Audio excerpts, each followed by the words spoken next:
So before I get to Isaac Mwaura, I hope you've seen the ongoing, discussion about Hawaii. There were wildfires. Nobody knows the cause of the wildfires. Coincidentally, the emergency services were offline. Phones were not working. And suddenly there was no electricity, just like the blackout that was induced here by the characters who have been appointed in the Ministry of Energy, trying to precipitate tenders. You see, the greedy elites are becoming more and more desperate. They are resorting to more mercenary tactics in their pursuit for ill-gotten wealth. You see, even Kenya, they can induce a blackout just so as to precipitate and to fast-track tenders. Now the elites in America, who are a greedy bunch of narcissistic bastards, they induced, or the speculation is they are the ones who induced the fires to forcefully displace the locals who have historically occupied those lands, because now Hawaii is a very, strategic region as regards to tourism, and probably, when you see the elites pulling such stunts, there's probably some minerals which have been discovered in that area. So Oprah and The Rock have been spearheading, almost like 3 to 4 weeks later, have started spearheading private fundraising efforts to help victims.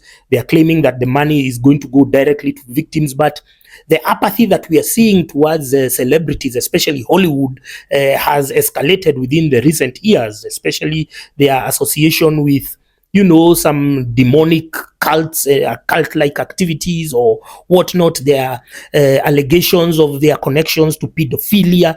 Mel Gibson is also has also released a movie as regards to Hollywood's connection to human trafficking. So the apathy towards celebs is escalating in recent years. They may have the eyeballs, they may have the following, but when it comes to contribution, because if it was barely, 2 years ago, probably the funds which have been, solicited by Oprah and The Rock would have been to the tune of millions of dollars by now. But so far, they have not even hit the $10,000 mark.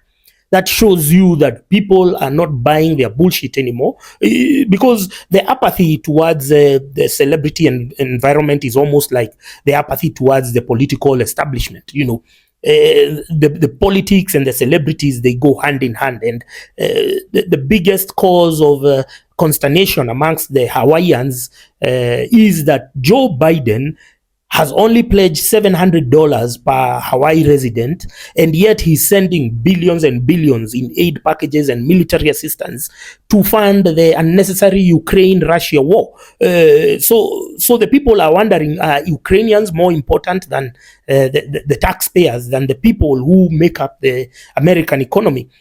So there is increasing and growing resistance and apathy towards the political and the celebrity establishment. It reminds us of our very own Kenyans for Kenya, which was spearheaded by the then CEO of Safaricom, Bob Collymore, Abbas Gule, the then head of Kenya Red Cross. They got together with leading journalists, leading celebrities. I remember even seeing people like Victor Wanyama and McDonald Mariga donating 1 million shillings each, and we're wondering, can't you use that money, your football money, to good use, as opposed to going for the views or going for the image, going for the clout, chasing clout, using the plight of Turkana people. And yet those guys had been recipients of CDF money. They had been recipients of local authorities transfer fund, which was what was being or could be equated to the devolution funds at the time. But even after the advent of devolution, there was a 2015 circular which was, showing how much like the governor of Turkana was spending. He was blowing hundreds of millions of shillings in silly things like flights, meetings, snacks, hundreds of millions. Yet the same county, we are blackmailed by celebrities, by operatives within the PR circles that now let's contribute, let's donate. You see, this is the hypocrisy of the elites everywhere around the world, that they are becoming greedier. Their greed and their thirst for ill-gotten crime, ill-gotten proceeds is escalating by the day. That's why you saw them inducing a national blackout, because they want to fast track tenders. They want to create a scenario where, in a state of panic and crisis, then the parliamentary or procurement procedures are bypassed. That's why they were inducing a national blackout. That's why, like now, what you're seeing in Hawaii, they are inducing a fire, then they are, branding them as wildfires. Yet this is a displacement exercise. They want to forcefully acquire land. We were talking about Lamu the other day and Mpeketoni. The locals, or can we call them the locals, or the people who say they are the real inhabitants of Lamu, are hiding behind terrorists, Al-Shabaab terrorists, to kick out people who they are claiming are foreigners.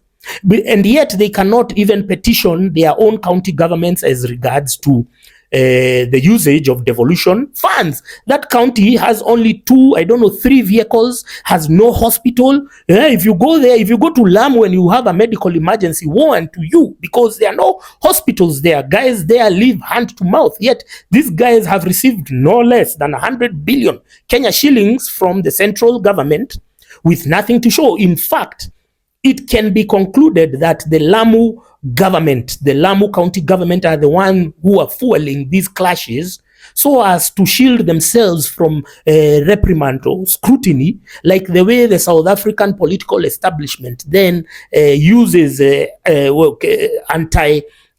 we call it the xenophobic sentiment, anti-foreigners. They use xenophobia. They have weaponized it so that when they are unable to meet the needs of their own people, then they can always blame foreigners. They can say, oh, these Somalis, oh, these Zimbabweans especially, they are the ones who are stealing our jobs, because they've been unable. No, is it the Zimbabweans? Is it the foreigners who have collapsed South African Airways? No. Is it the foreigners who have created the load shedding, or what we call power rationing in South Africa? No. But because the political establishment have stolen, they have looted and bankrupted legacy institutions, like the power company and the airlines, then they start to shield themselves. They start creating diversionary tactics. You have to be very alert, especially those people of Mpeketoni who are being used by your county officials to instigate this ethnic cleansing. You understand? Now let's get to Isaac Mwaura. All of these things are intertwined, because Isaac Mwaura has been a member of parliament, and then he was nominated later. And now I saw, a small clip from a newspaper article or something, and they were saying that there is somebody who is now on the verge of, depression, suicidal. I don't know what. He's stressed until he's gotten sick. He had to be admitted to hospital. Friends are fundraising for them. Because he's been looking forward to and waiting for his appointment as a CAS, Cabinet Assistant Secretary or something.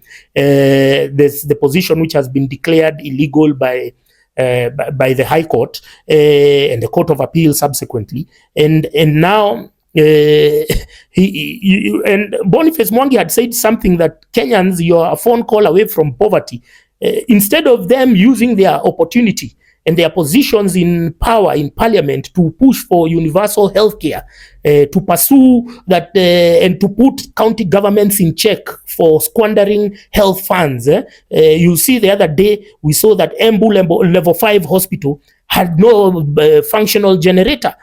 Who is the governor there? Cecily Mbarire. The other day we saw the women rep of Kirinyaga had to be airlifted to Nairobi because even the hospital, the level 5 hospital that was opened in Kirogoya by Governor Anne Waiguru, does not have any equipment, does not have any medicine, any personnel. It was just opened for show. And Anne Waiguru is being associated with all the latest real estate developments. She's being told she owns Lifestyle Heights. She owns, I don't know what, in Syokimau, in Kitengela, in Machakos. All the most recent gated communities are being associated with Anne Waiguru. Now, where is that money coming from? It's coming from devolution funds.